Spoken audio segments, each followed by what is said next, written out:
Inilah 7 fakta Yahudi Rusia. 1. Bahasa Rusia digunakan paling banyak di Israel setelah Ibrani dan Arab.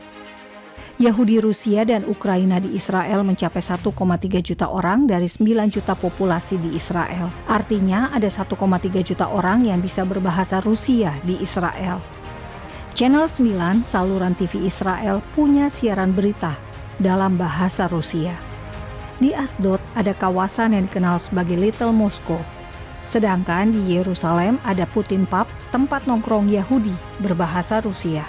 Meski tinggal di Israel, hasil survei menunjukkan 50% Yahudi Rusia mengaku sekuler atau tidak menjalani agama Yahudi. Bahkan dari survei tahun 2016, 45% Yahudi Rusia mengaku ateis. Hal ini bisa dimaklumi karena mereka datang dari negara komunis Uni Soviet.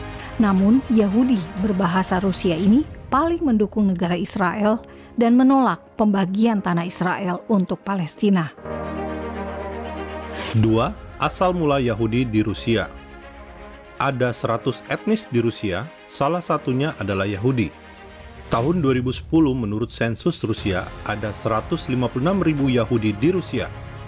Yahudi Rusia terbagi dua kelompok, Askenazi dari Eropa Timur dan Yahudi Gunung dari Dagestan.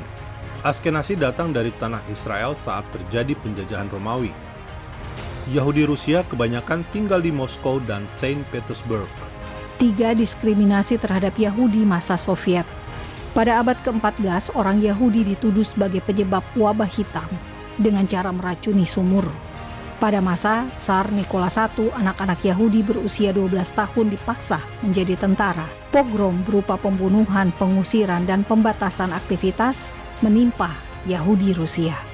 Di masa komunis, ibadah Yahudi praktis tidak terjadi karena sinagoga dan sekolah Yahudi ditutup.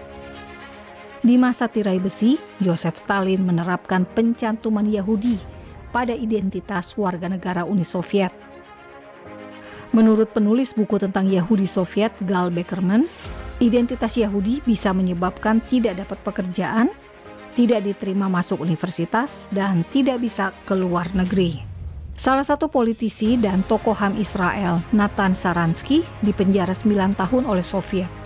Diskriminasi dan persekusi Yahudi Rusia menyebabkan aliyah ke Israel. 4.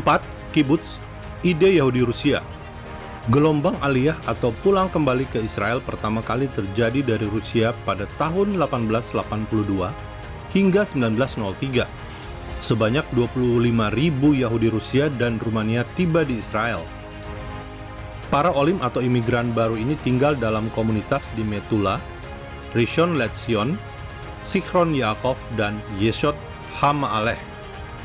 Gelombang aliyah kedua juga dari Rusia dan Polandia terjadi tahun 1904 hingga 1914. Kemudian komunitas ini mulai kehidupan dengan bertani atau beternak.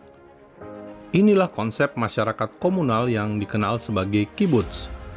Kibbutz Degania adalah kibbutz pertama yang berdiri tahun 1910. Sejak Uni Soviet bubar tahun 1990-an hingga 1996, tercatat ada 750.000 orang Yahudi Rusia pindah ke Israel. 5. Wilayah otonomi Yahudi pada masa Soviet. Tahun 1928, pemimpin Soviet Yosef Stalin memberikan wilayah di timur untuk orang Yahudi. Mei 1934, Khabarovsk Krai menjadi wilayah otonomi Yahudi atau lebih tepat wilayah isolasi dengan ibu kota Birobidzhan. Namun jumlah orang Yahudi yang tinggal di sana hanya 9.000-an orang dari total 214.000 penduduk.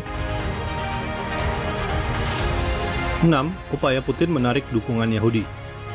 Sejak tahun 2012, selusin sinagoga dibuka atau dikembalikan kepada komunitas Yahudi oleh Presiden Rusia Vladimir Putin. Putin bahkan mengucurkan dana 20 juta dolar Amerika untuk museum Yahudi di Moskow. Meski Putin bukan seorang yang anti-Yahudi, namun Putin dinilai tidak demokratis, sehingga aliyah atau pulang ke Israel tetap terjadi. Setahun setelah Putin menginvasi Crimea tahun 2015, hampir 40.000 orang Yahudi kembali ke Israel. Tekanan Putin pada media dan kelompok oposisi membuat orang Yahudi teringat kembali pada masa-masa diskriminasi Uni Soviet. Jika perang dengan Ukraina meletus, bisa dipastikan gelombang aliyah ke Israel dari Rusia dan juga dari Ukraina akan meningkat. 7. Rusia di akhir zaman. Menurut Kamus Alkitab King James, Ross merujuk pada Rusia. Secara eskatologi, Rusia ada dalam peta akhir zaman Alkitab. Meski tidak ditulis Rusia, namun Yehezkiel 38 dan 39 ditafsirkan merujuk pada apa yang akan dilakukan Rusia pada Israel di akhir zaman. Yehezkiel 38 ayat 15 menyebut serangan dari negeri utara. Rusia terletak di utara. Jika Anda melihat peta, tepat berada di atas wilayah Israel. Nubuat dalam Alkitab menyebut Rusia akan bersatu dengan Persia, Iran sekarang. Rusia juga akan bersatu dengan Put atau Libya, Kus, sekarang wilayah Sudan, lalu Gomer, sekarang sebagian wilayah Gomer menjadi Turki, dan Togarma yang merujuk Armenia. Jika melihat geopolitik saat ini, Rusia bersama Iran dan Turki berada dalam kubu yang sama pada konflik Suriah. Iran jelas berambisi menghancurkan Israel sehingga Rusia terbukti mengarah pada penggenapan Alkitab. Saudara, Fakta Israel hadir untuk mengedukasi. Hanya dalam waktu kurang dari 10 menit, video-video Fakta Israel tidak memakan kuota Anda. Karena itu, pastikan Anda menyimak video-video edukatif Fakta Israel. Terima kasih.